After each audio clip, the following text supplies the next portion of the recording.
Hi, this is Nicholas Vardy of the Oxford Club, and welcome back to this week's edition of Buy or Buy. In this series of videos, I take a popular stock making the media rounds, I strip away all the hype, and I let you know if you should buy now, buy later, or buy never.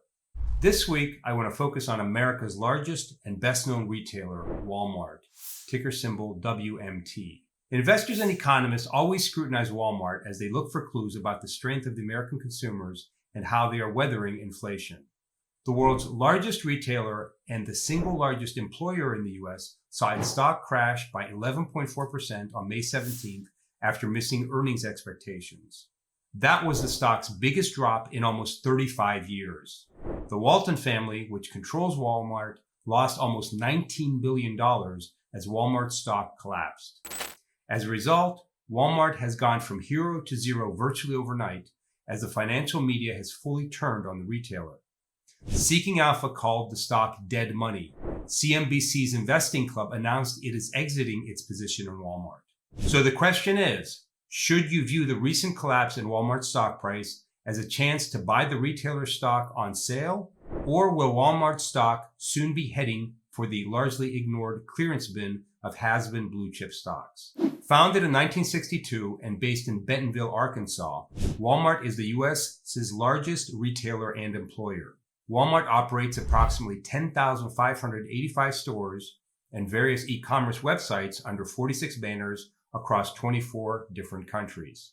Walmart stores serve 265 million customers every week around the world. For all that, Walmart's recent financial results devastated the company's stock. Walmart's net income for the quarter fell to $2.05 billion or 74 cents per share, compared with $2.73 billion or 97 cents per share a year ago. Brett Biggs, Walmart's chief financial officer, blamed the tough quarter on cost pressure from fuel prices. In addition, employees returned from COVID leave quicker than expected and caused the company to become overstaffed during part of the quarter. Finally, inventory exploded as some merchandise arrived late due to delayed supply chain issues. Other items, such as grills, plants, and pool chemicals, didn't sell due to the unseasonably cool weather in the U.S. With that, let me set out the bear case for Walmart. First, consumers are changing their shopping taste in unanticipated ways. On the one hand, as shoppers look for more value, Walmart is gaining market share in groceries, which is actually Walmart's top sales category. On the other hand, increased sales of food are pressuring profits since the retailer is selling more low-margin items like eggs and bread and fewer higher-margin merchandise like apparel and electronics. More broadly, demand for merchandise is waning as COVID fears subside and Americans spend on experiences such as vacations and entertainment and not on grills and pool equipment.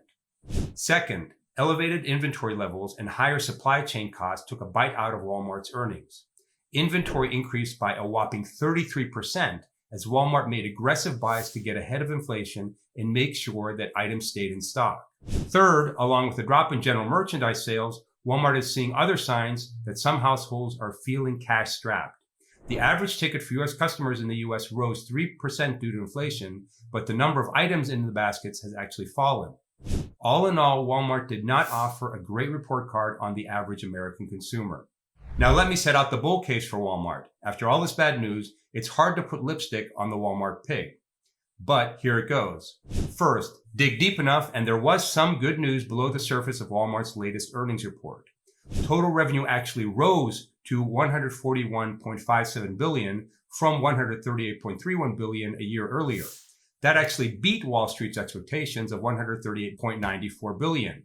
Same-store sales in Walmart actually grew by 3% compared to the year-ago period, or 9% on a two-year basis. E-commerce sales rose 1%, or 38% on a two-year basis. Walmart-owned warehouse club, Sam's Club, saw same-store sales increase by 10.2% year-over-year, or 17.4% on a two-year basis. All these are solid numbers, suggesting the problems are not so much with how much consumers are willing to spend, as with supply chain issues and a shift in the mix of goods purchased. Second, management expects Walmart to sell through its higher inventory levels in the coming quarters, particularly as warm weather arrives and it inspires shoppers to spring for patio furniture, grills, and other items. And according to management, the second quarter is off to a good start from a sales perspective. Third, Lower demand for manufactured goods alleviates pressure on the shipping and labor markets. That in turn would tamp down on decades-high inflation rates.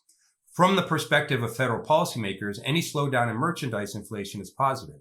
In fact, it may offer the opportunity for the Fed to slow the rise in interest rates, which are currently being priced into the market. Now, before I render my final verdict on Walmart, let me remind you not to forget to sign up for Liberty Through Wealth, a free e-letter I contribute to twice a week. Just click on the link below. Now back to Walmart. Is it a buy or is it a buy? The upside for the stock includes a growing top-line growth, an eventual cycling through its current inventory issues, and a potentially improving inflation picture. The downside for the stock is disappointing recent earnings, a massive jump in inventory levels, and the changing tastes of budget-minded American consumers. My final verdict. For now, I think Walmart is a buy, as in B-U-Y, particularly for long-term investors.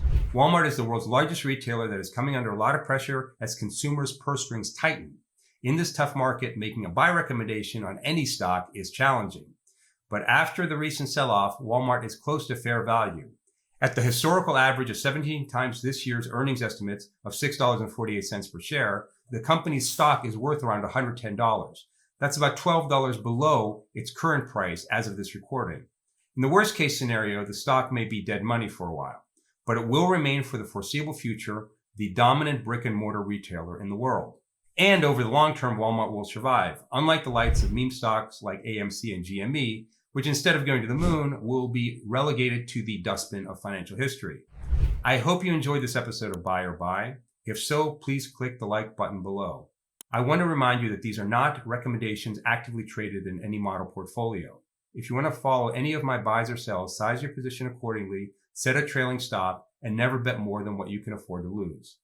Thanks for watching, and I'll see you next time on Buy or Buy.